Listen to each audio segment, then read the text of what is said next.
He's not a bat, he's a man who fights crime. And we're gonna watch him fight for a minute at a time. With John and Niall and a guest who doesn't rhyme. It's Bat Minute!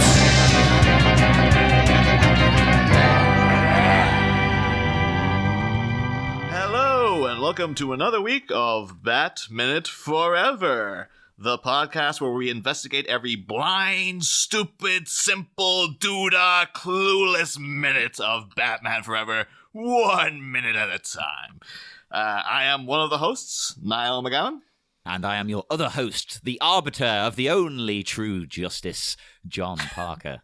It's a lot of responsibility, John. I'm surprised you even have time to do the podcast when you have to go out and just dole out true justice everywhere. Everywhere. Across the planet. It's a busy job, but, I take it very seriously. And then I need to wind down, and this is me winding down at the weekends, Fair enough.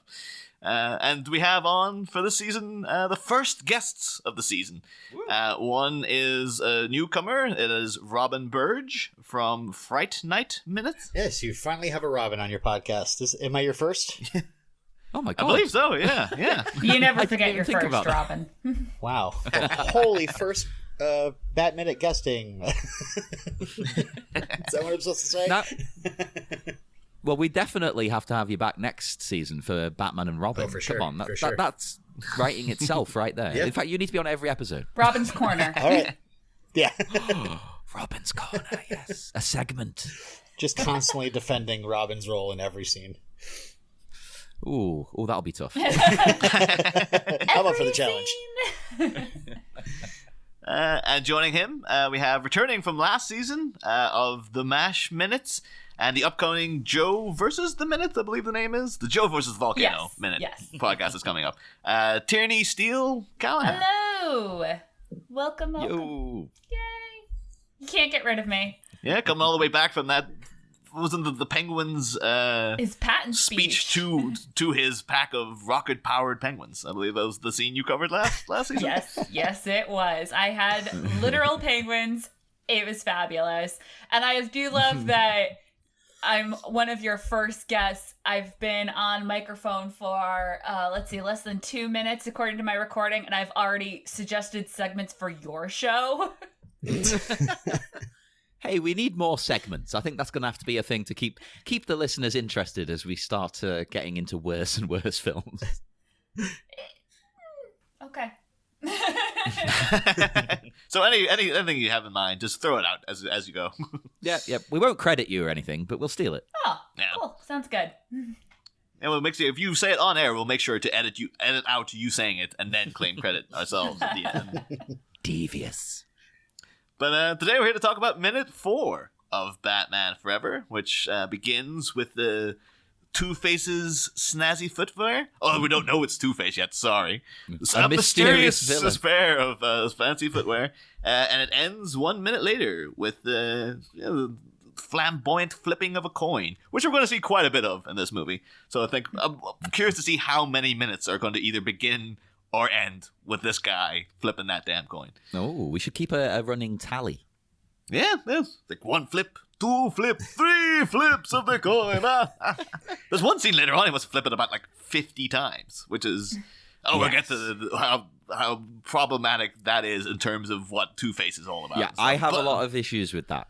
I do. And we will get there in 6 months or something. Yeah, it's a while away. This is their way of warning the listeners not to start a drinking game of this. Oh, no, do. Please do. Don't you want your listeners to survive to the end of the season, though? I don't know. It would also be kind of a badge of honor that this podcast led to alcohol poisonings across the world. I don't mind being arrested for that. Will it be wine and roses or beer and pizza? But yeah, we do have Two-Face's Harvey Dent at this point actually is continuing his because at this point this is the only glimmer we get of Harvey Dent until like the end of the movie. Yeah. But yeah, he's going into his little continuing his little monologue he started last week, and I have to say, as much as I will continually poo-poo Tommy Lee Jones's choices with Two-Face throughout, has been like, this ain't the character. Right. But I do love his performance in terms of like, well, what he's doing is for what he's doing is great. And I do love his own. One man is born a hero, his brother is a coward.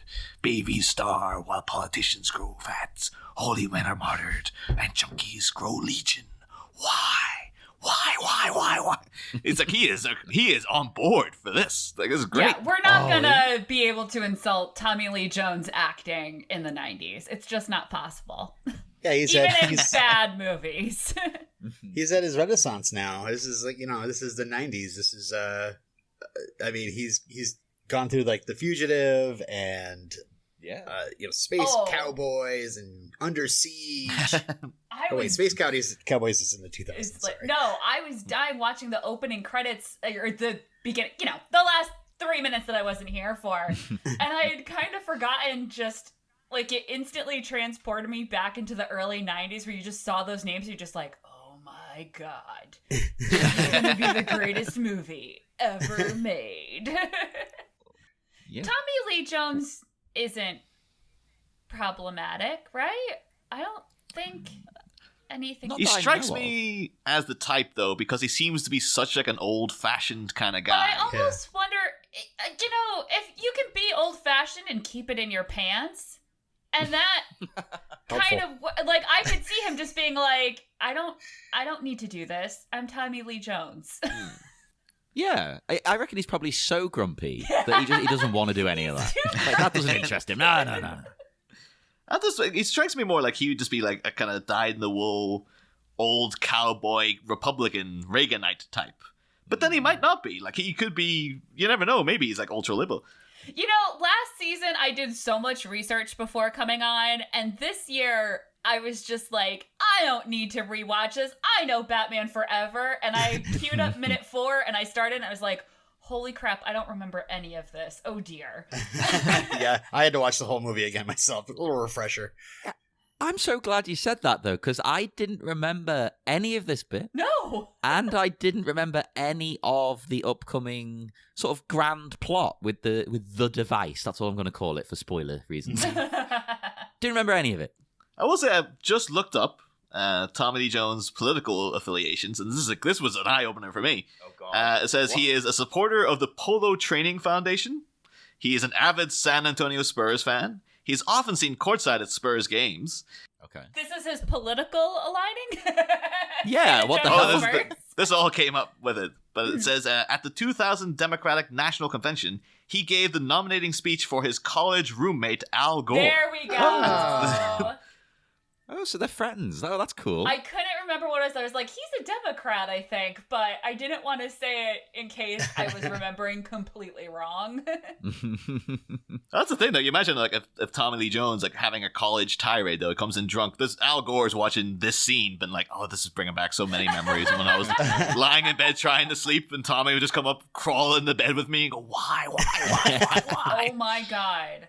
I want a live stream video. Like, I would watch it avidly. I'd make popcorn ahead of time of Al Gore watching Batman Forever.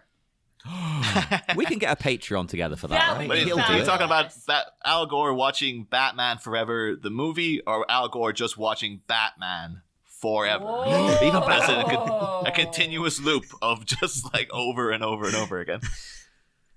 That's perfection. So then we had the other season, because we had the whole thing where, like, apparently years ago, it's all the Batman movies have brought up like old roommate memories, because Danny DeVito and Michael Douglas were roommates in college, which was like, holy crap.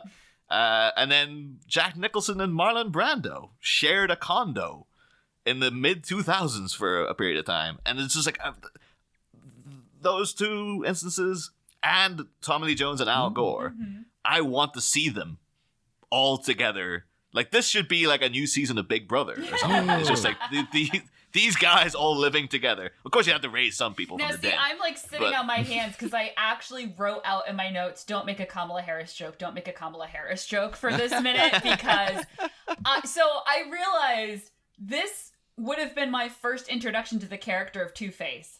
And I definitely had no idea what was going on. I did not get the whole Harvey Dent district attorney thing at all until years later when Aaron Eckhart showed up. And so listening to this, I was like, oh, just like, this makes a lot of sense now that I, actually know who this character is. No, I was exactly the same. Like, I made no connection as a kid seeing this between this guy and Billy D. Williams from the last two movies. And I think that's got to be a deliberate choice on Joel Schumacher's part, right? Or at least the screenwriters, because they never try and connect the characters. And, for obvious reasons. Except for the whole thing, they have the same name. Yeah, but like that, they don't draw attention to it, I don't think. No. Because it's skipped over his whole origin. It's in the middle of... I said this actually last week. I really like how this just starts in the middle of something and you're dropped into it. It's a bit like the beginning of Star Wars, where it's like, oh, things are happening and you have to just get on board quick. Like, okay, right. So this guy, okay, he's Two-Face. Oh, Harvey Dent. And you have to just accept these things and go with them quickly. I think it was weird for me because, like, I guess I would have been like 8 when this came out. And I did know Two-Face because he had featured quite heavily in the animated series. And their version of Two-Face is so drastically different. Yeah. Even at 8 years old, when I watched this, I was like, that's not Two-Face. Like, that isn't anything like Two-Face. No, this guy's playing like, it's like he's watching Jim Carrey and going, I can do that. And just trying to do it more. I was 20 when this came out, and yeah, I loved the animated series, and watching the first two Batmen, I was looking forward to seeing Lando Calrissian take on this role. Hell yeah! And, I mean, that would have been amazing. I would have loved to see, because in the cartoon, the two sides of Two-Face constantly conflict. He's trying to be good, and then he just loses his crap again and again. Yeah. Here it's just he's just completely unhinged. There's like he might as well be completely purple. Yeah. And he keeps referencing them as two individual people. He says we all the time, Yeah. but there's no they got separation. looking for us and all this kind of stuff. Like, but it's almost as if like Tommy Lee Jones tried to be cheeky. He's like, hey, I'm playing 2 roles, aren't I? I should get 2 paychecks. And then Joel Schumacher was like, no way. And he's like, well, I'm going to make the character one-dimensional. Heyo. He seems completely off the deep end here. Like, there's no conflict. There's no two sides to him. He's rambling. He's chatting like he's lost his mind. There's nothing about him that's like stern and cool and collected. I think it's the word luck seems that's the changing point, because like the whole you're waiting for the winged Avenger, like all that strikes me that could be an angry Harvey Dent where he's just like he has a vindictive thing against Batman. He's just like he's part of this plan, but then as soon as he goes into luck and it's blind, stupid. I thought Doodah was the breaking point. It's very Kathy Bates in Misery. Yeah, I love that Two-Face says the word, well, if you can call it a word, doodah. Good God, Tim Burton would absolutely despise that. I had completely forgotten that Tim Burton was in any way involved in these movies. When I saw his name, I was like involved. surprised. I was like, I didn't know that. It's one of those situations where it's kind of like, well, you can be the producer now. We want rid of you, but we won't. We'll give you a bit of money. It's a real like every so often they'll be like, "Are you okay with this, Tim?" And he'd be over like with his headphones on in the corner, just like giving a thumbs up, like, "Yep, go ahead, do what you want." He's watching something completely different. Although the Schumacher though, to be like in the comparison between Tim Burton's Batman and Joel Schumacher's Batman. Joel Schumacher is a proper fan of the comics. Like, he's constantly talking about, like, the 50s, 60s comics. Yeah. Whereas Tim Burton was just like, oh, anyone who knows me knows I've never read a comic. Like, he was just doing his own thing. But he did say, like, oh, he read, like, The Killing Joke and stuff, and he did enjoy Batman comics and stuff, but, like, he wasn't, like, an avid fan. Yeah. Whereas Joel Schumacher is approaching it as, like, oh, I remember all this stuff from when I was a kid. 60 shows in there. But he's also like, oh yeah, Silver Age, silly Batman. That's what people want. That's what I wanted when I was a kid, so I'm going to put that in instead. Give the people what they want. Tommy Lee Jones in neon leopard print. Hey, the box office proved that he was right. Like I said, I saw this movie multiple times. There you go. It was you, single-handedly. But we'll say, like, just from the beginning of this minute, though, we got a nice close-up of Two-Face's shoes.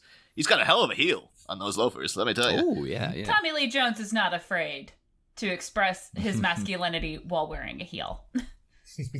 But I do love the fact that, like, he's got his, like, normal district attorney shoe on, and then the other shoe is, like, needless studs around the base. And it's kind of like a New Rock thing. He's kind of like, he's doing Michelle Rodriguez in Fast and Furious. Oh my God. 6 years ahead of time. I need to see Tommy Lee Jones in a pair of New Rock boots. He pretty much is wearing them in this. No, properly though. Yeah. Oh my God, yeah. I kind of want to see Michelle Rodriguez doing this version of Two-Face. Oh my God, yes. Oh. Perfect. At least Dula Dent. Just bring her in the new movies. It's like, oh yeah, Dula Dent's here all of a sudden. It's like, we're supposed to be doing, Robert Pattinson's supposed to be young Batman, but yeah, Dula Dent is showing up. A character that couldn't exist without like 20 years of backstory. Hey, you could gender flip Two-Face. I think that'd be... each side could be a different gender. We're through the looking glass. Oh, I like that. It's like what's that movie? It was Dr. Jekyll and Mrs. Hyde or something, wasn't it? Well, should say actually, now that you've presented that segue, John, just to go into a bit of character history of Two-Face. Because, character first appeared in Detective Comics 66. See what they did there? It's almost as if they held them back just to like make it to the double-digit episode. And in 66, it's almost 666, etc., etc. It's an order as well. Oh, yeah, yeah. But he's got, this was 1942, and it's very, very bizarre in terms of like trying to figure out the inspiration, because the thing is, Bob Kane says that the character was inspired by a poster for a re-release of the Spencer Tracy Dr. Jekyll and Mr. Hyde movie. And that poster he's talking about didn't come out until 1952, which is 10 years after Two-Face has existed as a character. Yeah. It could just be that he's just talking about like, oh, he's just because like, I've seen that poster and it does look very similar to the character design of Two-Face. I'll post it in the listeners group when this episode comes out.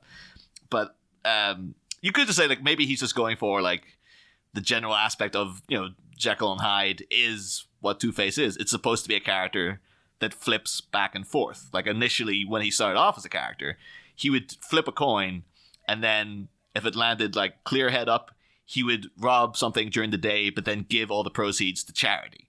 Or if it landed scar side up, he'd rob it at night and keep it all for himself. Like that was how flipping back and forth he was supposed to be. And it's just kind of weird that like Bob. It's weird. It says in the Wikipedia like his sole creator Bob Kane, as if he's really getting his claws dug into Two-Face, because everything else is like, well, Bill Finger did all the work, Bob. But it's just weird that we can't get like, oh, so was it this poster? But that poster came out 10 years later. That doesn't make any goddamn sense. Oh, what the hell? Yeah. We'll also say that the character of Jekyll and Hyde, though, previous to Spencer Tracy, who longtime listeners will remember was supposed to play the Penguin in the 60s show, but then said he would only do it if the Penguin got to kill Batman in his first episode, which was obviously them going, well, no. But so I think that was Spencer Tracy's cheeky way of just getting out of having to turn them down. But previous to that, the character of Jekyll and Hyde was played by John Barrymore, who of course is the grandfather of Drew Barrymore, who's in this film as one of Two-Face's, hench wenches, as it were. Yes, and let me just say, I was going to save it for when she came up later on, but last season I indicated that I thought she didn't look her best in this, and I was thinking of a different film.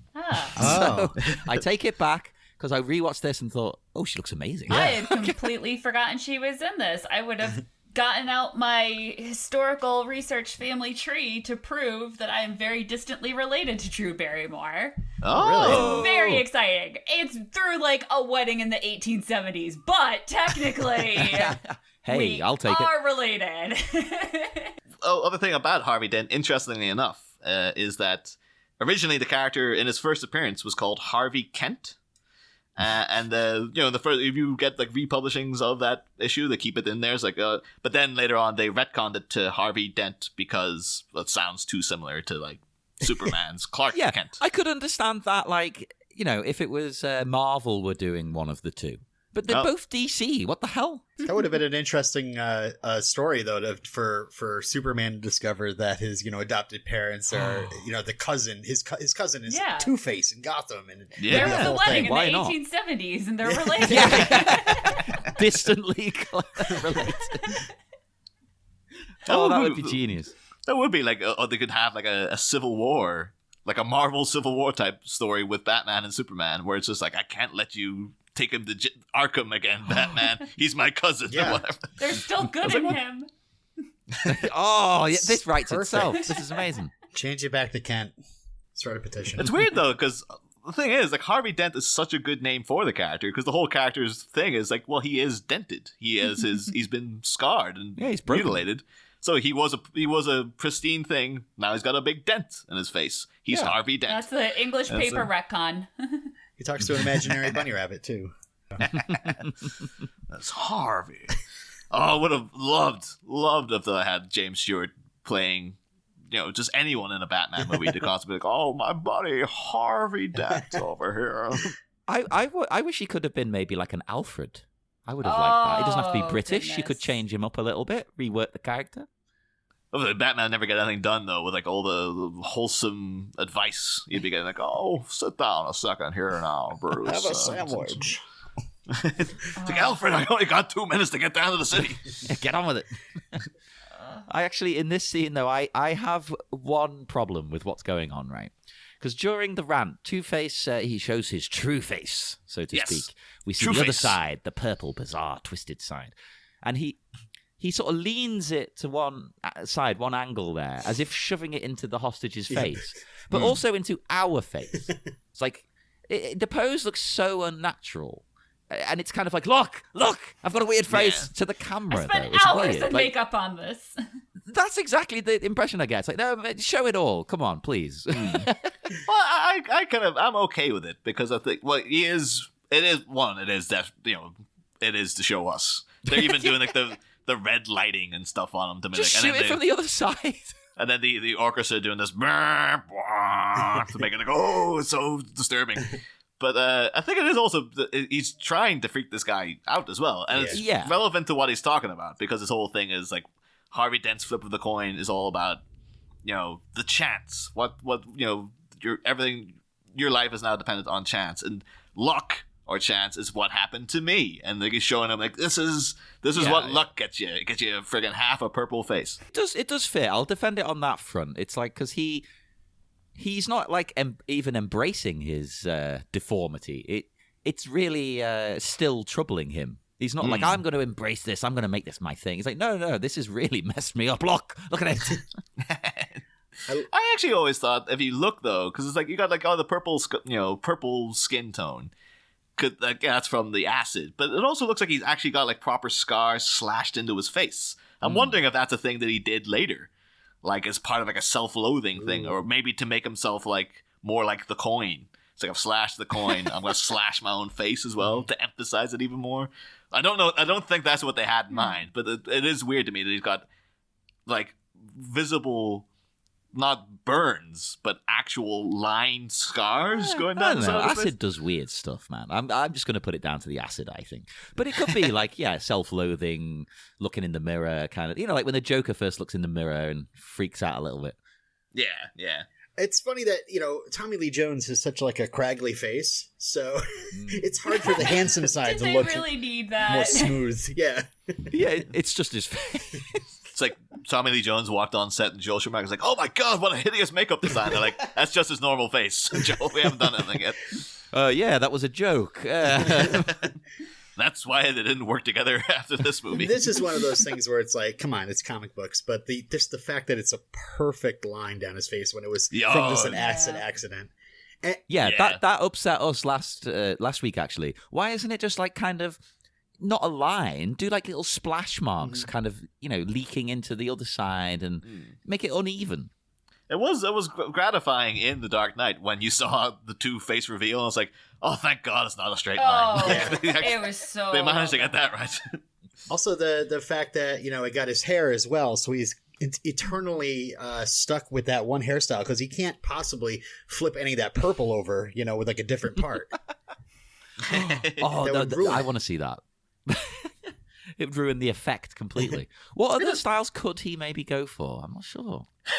I mean, he could shave the sides and have like a kind of mohawk that's 2 colors, but that doesn't suit his whole vibe. Mm-mm. I just want to see now, like a scene of him and the Riddler going out, and it's like a montage of like them doing makeovers on each other, and like the Riddler trying out all his new outfits, and like Two-Face coming out with all different haircuts and stuff. The Riddler sitting reading and just like giving a big thumbs down to most of them. And stuff. Then he comes out with this the original look again, and he's just like, thumbs up! But I will say, though, in terms of what, Harvey's saying here, it's almost contentious in itself, because it's like, baby starve, white politicians grow fat, holy men are martyred, white junkies grow legion. I agree with all that. No, the thing is, because he's saying it's down to luck.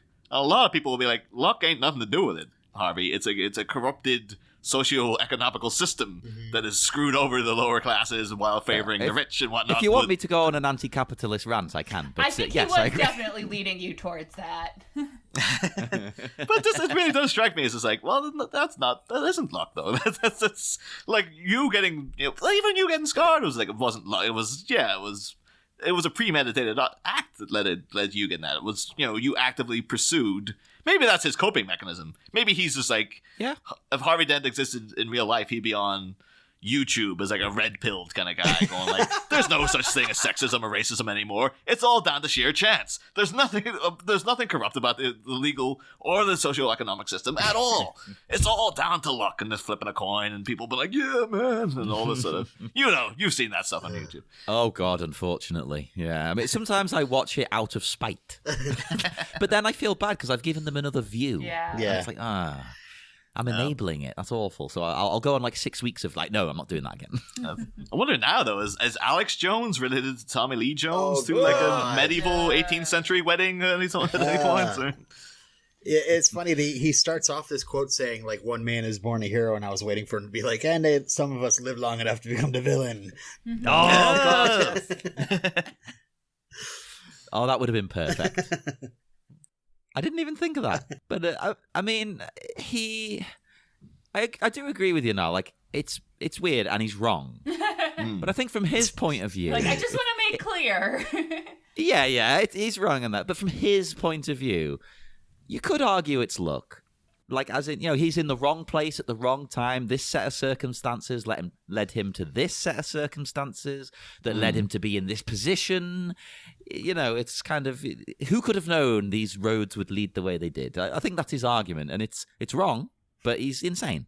It could also be as well, like, we're not supposed to take what he's saying as like a literal thing. It's like, well, he is crazy, so he's saying this is a coping mechanism. Like, maybe Harvey Dent never believed that, like, in this, like, oh, that's why the world is the way it is, just out of sheer chance. Oh, yeah, Harvey didn't. No. Yeah, but now that he is Two-Face, he's like, no, it all was just like the touch of God, basically, has made things the way they are and stuff. I don't know, because actually, the developments since last week, I was saying, like, I was having trouble tracking down the original first draft of the script by the Janet and Lee Batchelor Scott. Yeah, it's next to impossible to find. Have you got it? I found it. I got a PDF of it. What the hell? But so far, it is kind of the same. There are some drastic changes that we'll get to when they're relevant down the line. There's a lot of stuff involving the Riddler that's vastly different. But there is one scene in here that actually did make it also into a Kiva Goldsman script. There is kind of quite like a noticeable difference in that when Two-Face flips the coin and it lands on the good side, he starts becoming like the nicest guy in the world to the guard. To read from the Batchelor script, which is the same as the Goldman script in this scene, it says, on the blemished side up, the guard sobs with relief. Several of the thugs, however, mumble with disgust as Two-Face folds his jacket as a pillow and places it under the guard's head. He's become the nicest crook in the world. And Two-Face then says, the floor has got to be carved. Is that better? And the guard's like, oh, yeah, thank you, Mr. Face. And it's just like, oh, just call us Harvey. How can we get you a sandwich, a soft drink? How about we cut you in for half of tonight's share, given all the trouble we've caused you? And then one of his thugs is just like, Face, for crying out loud, he's your prisoner. You got to pay him. And then Harvey violently turns on his thug and says, did we ask your opinion? The coin has rendered its verdict. This poor man has a family to take care of. You have a problem with that? And then the thug's just like, oh no, Face, anything you say. But that's an indication, though. In the early stages of the scripting, they did know to make Two-Face like, he flips back and forth. But now that's what I want. Good. I get why they took it out of this, because he's not portrayed that way in any other scene. But that would have been really important for the character. Yeah. That's just like, it would have led you much more to like empathize with a Batman who might be trying to redeem Harvey Dent in some way and has the belief that like, no, he can be brought back. If you got glimmers of hope like that. But this film doesn't portray Batman as ever trying to redeem Harvey Dent. He's just like, oh, he's a lost cause. Like, just screw that guy. It would have been all worth it, though, to hear him referred to as Mr. Face. Mr. Face. There is a scene coming up where someone calls him Face, which is close. But I do like the idea, like as soon as the first drop of acid hit his face, Batman just turned his back and walked away. It's like, oh, he's gone. I've seen what acid can do to people. Let me tell you, this guy's gonna be a nut job, and it is not going to go well for me. I guess that's the product of the fact that we're joining this Two-Face fully formed, and we, this movie doesn't have any time to deal with moral struggle because we're going to have to cram two villains into this, Yeah. And I think we have to learn. I think the movie's more interested in what Edward Nygma is going through and his development as a villain than Two-Face is just this wild card. Once Edward Nygma sort of comes onto the scene, Two-Face almost becomes a sidekick. It's a shame. And I think the last movie went to show that you can have multiple villains and pull it off and give them all time. Mm-hmm. Oh, totally. But this one, unfortunately, doesn't do that. And then the next movie makes the mistake of just adding even more to the chaos. Oh, that's a whole movie of his own problems, really. But we'll say again, appreciate the sadism and what Two-Face is doing here, because again, he knows how you can see how blatantly terrified this guy is, and he does the coin flip and lands back at hand. He's about to reveal it.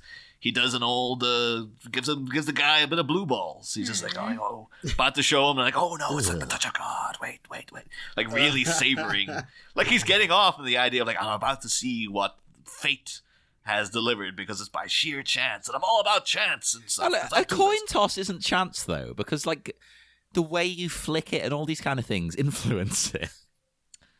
That's the thing. Like I've only discovered this week because I've been practicing my coin toss for the entire time. Because I used to be absolutely awful at. This week I am getting better. I can do the flick of the thumb and catch it, but it's always a kind of like flick, ooh, and have to kind of make sure you get it and stuff. I'm nowhere near as cool about doing it this time. By the end of the season, good. You'll be all set. We'll record you now. We'll film you on the last day, pulling it off successfully. That's always this. You ever see him doing it in the cartoons and the comics? Though he's so just like lounging in a chair, just like flicking the coin as if it's nothing. It's like he doesn't even have to look at it. It's like he's so damn good, that Harvey Dent. Such a gloater about it too. I'm kind of glad what happened to him. Hey, he's cool. Like when he dramatically leaps up onto his feet at one point here, and and the security guard screams, you said you'd let me live. And great delivery. Of that he's using line, him as by the way. it's the way you said you'd let me live. So pathetic. Oh, that whole guy annoys me, but I love it at the same time, if that makes sense. But he's going to use the guy as bait to trap the Bat. He's luring Batman out for the fight, but it's the way he jumps up. It's just like needlessly awesome. Why make him look that cool? We're supposed to hate this guy. I'm fairly certain Tommy Lee Jones has never made the noise he makes when he shows him the coin in his normal day. Because he makes this real like a squawky, excited squawk. And like, Tommy Lee Jones is not a squawker in reality. Like that guy, I can't imagine you get him excited about anything. Well, I want to know, can any of Tommy Lee Jones' former lovers please write in to tell us if he's a squawker or a squealer? That's what Al Gore used to have to wait outside the door room when there was a sock on the doorknob, and he knew it was okay to go in when he heard that.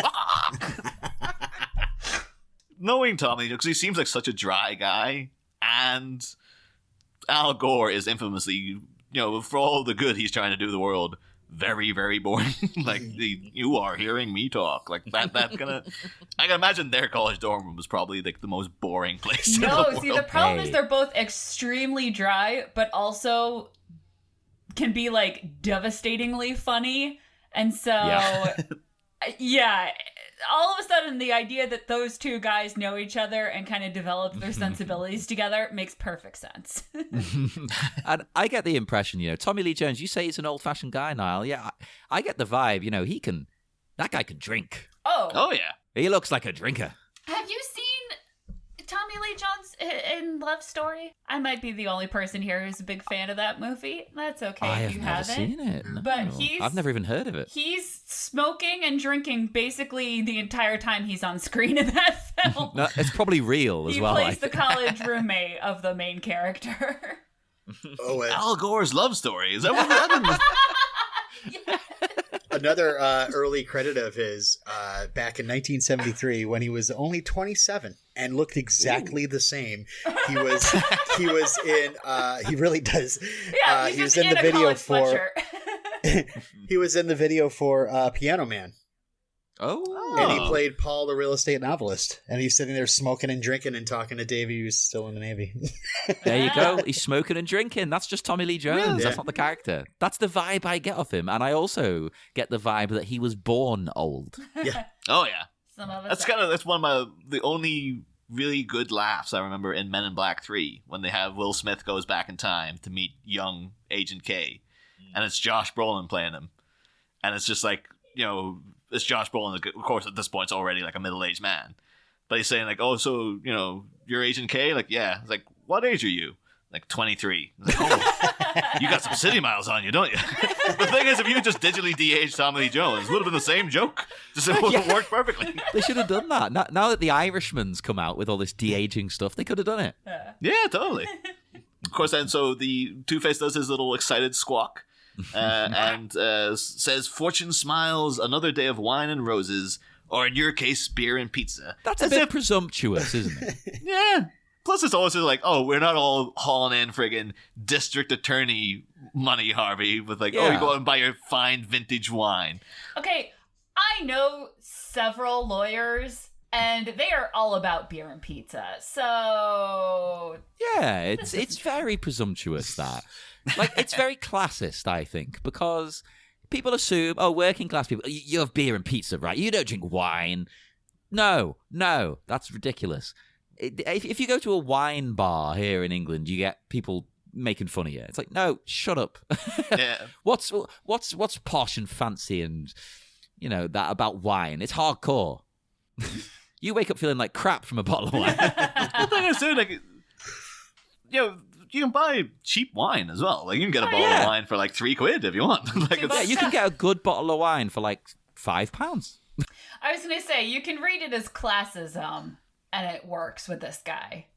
So even at that, like the another day of wine and roses is from it's a pretentious callback in many ways, because I immediately thought like, oh, I guess it could be referencing Days of Wine and Roses, the Jack Lemmon movie from like the 60s, which is all about like a couple's slow descent into alcoholism. Oh yeah, which in its own way maybe that is what maybe is referencing that, but then apparently that movie took its name from the very artsy fartsy 1896 poem Vitae summa brevis spem nos vita incoher longum by Ernest Dowson. And goes, they are not long, the weeping and the laughter, love and desire and hate. I think they have no portion in us after we pass the gate. They are not long, the days of wine and roses, out of a misty dream. Our path emerges for a while, then closes within a dream. So it could be Harvey Dent's, like, he's calling back to that. Because he's like, oh yeah, like, I'm an educated man. Like, I enjoy my vintage wine and in my district attorney's office, while this slob with his beer and his pizza takes home his friggin', $200 a week or whatever, and that's it, See, classism again. Yeah, and of course Harvey Dent will put like, that's all down to luck. Like, that ain't nothing to do with any sort of... Definitely not systemic at all. Well, if it was down to luck, then why is he making fun of him? Because it's not his fault. It's almost like the writers didn't think this character through very well. How dare you? Also, he lies to him. He says he was going to let him live, but like he's putting him into a death trap for Batman. So That's a good point, actually. Yeah, coming up, spoiler alert, like, okay, he's using him as bait to bring Batman out, but his plan to get rid of Batman does involve killing the guy. What? I hadn't thought about that at all. So he's not even following his coin. It's just, He never follows that damn coin in this movie. The coin is a lie. Anyway, I think that's all I got for this minute, though. I don't know if you guys have anything else in particular you want to bring up. I will say I was watching this and my wife said, "Oh, this used to be one of my favorite movies," and I was like, "Really?" And she's like, "Oh yeah, Used to be. I had a major crush on Chris O'Donnell." I was like, "Well, look at that! Like years later, you married a Robin." Hey! That's why. And then she just you kind of got looked it at me there. like I'm just gonna dissatisfied. stand up and Yes. Woo! It's funny, actually, because we were talking last week about how basically every single person, especially women, everyone I knew was really into Chris O'Donnell when this came out. They were like, "Oh, he's the hottest guy. He's like the cheesy, stereotypical 90s. Like he's a manly man, but he's also pretty." This is weird because like he's become like this season's anti-Jack Nicholson to me. Because I'm Yeah. just like, I always assumed that people thought Jack Nicholson was hot and found out that they don't. And I never really thought twice about Chris O'Donnell, but now I'm finding out like, oh, he was like a heartthrob. I was like, Yeah. what? Because he's got those two sides to him. You know, he's a nice guy. He's lovely. Look at him. He's pretty. but he's so strong. But- He's gonna pick you up, But he's still strong and manly. carry you into the bedroom. Look how he does laundry. I bet he does. Yeah. Oh no, wait. He does. I didn't want to spoil anything, but screw it, he does. Yeah. Let's go. Chris O'Donnell does do laundry. We can verify that as a fact. I was thinking about the time in this movie where he catches Batman's hand and he does this face where he like sticks his tongue out and he's like, "Yeah." Oh God, yeah. I'm like, what? Well, what we'll made have him to think have that was an Robin's okay corner face? for that. Chris O'Donnell as Robin maybe burst a few bubbles of that. But I don't know. Nowadays, you wouldn't get the sexy guy of the movie looking like this. It's a very of the time look. I will say though, I'm this season going to try to introduce a news section, which may or may not work. It's not even got to name it. I'll just say, let's call it Riddle Me This, where I'm going to ask the beginning of a riddle on the Monday episode, pose it to the guests and John, and then see if you can ponder it over, and then if you can't get it on Friday, I'll reveal the answer. Are either of you two good at riddles? Or I don't think I've ever been tested. okay. And we all know I'm absolutely terrible at them, so shoot. Right, I'll throw out this one. This is a very short one. This is one my niece brought to me at one point, so it might not be the most difficult. You might get this straight away. It's just going to be like, oh, what was the point of that then? But the riddle is, riddle me this. Joe's father has 3 sons. Snap, Crackle, and who? Well, I mean, logic says pop. But that's not funny. That's not a riddle. That's just breakfast cereal trivia. Yeah, I actually know the yeah. answer to this. Oh, you go ahead, Robin. If you can get this one, we can just wrap this segment up for Monday then. It's Joe. Yeah, that's it. Yeah. Wait, what? Hang on. Joe's father has 3 sons: Snap, Crackle, and Joe. Oh, for God's sake. God damn it.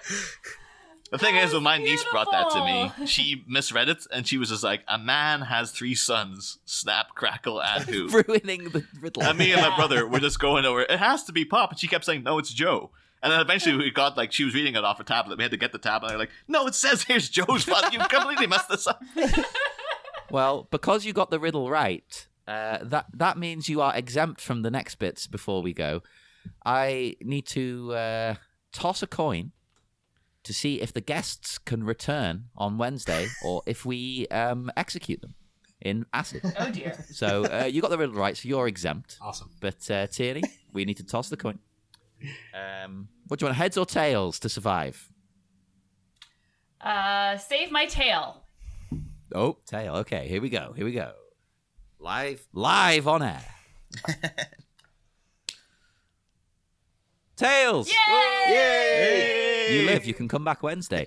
And that means both of you then, before we head off into the dark, dark night, you can promote yourselves and your wonderful work and shows and whatnot online. So, Robin, you won. Would you like to go first? Yeah, just find me on Fright Night Minute. It's a podcast that we discuss the 1985 horror movie Fright Night 1 minute at a time. And there's lots of bats in that as well. Even better. We have a bat fetish over here.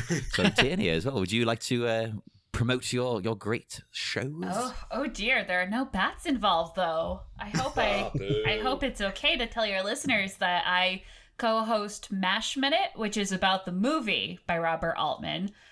My co-host and I are obsessed with the TV show though, so we do talk about it quite a bit. And I'm also going to be on a Movies by Minute podcast about Joe versus the Volcano, which was the first Tom Hanks Meg Ryan movie. In the meantime, between now and Wednesday, if you'd like to talk to us, we are available on Facebook at the Bat Minute Listeners Cave. We're on Twitter at Bat Minute. And, come and subscribe to our Patreon. You can get bonus content for a low price. We don't charge through the roof like those other shows. I don't even know who I'm insulting with that. But statistically, probably someone. Probably. Most of them are jerks. But you can get wonderful stuff from us. And on our TeePublic as well, buy a T-shirt, buy a mug with our faces on, and you can sup from our skulls. Isn't it wonderful? And we will see you again on Wednesday, where you can sup more knowledge straight from our brains. See you then.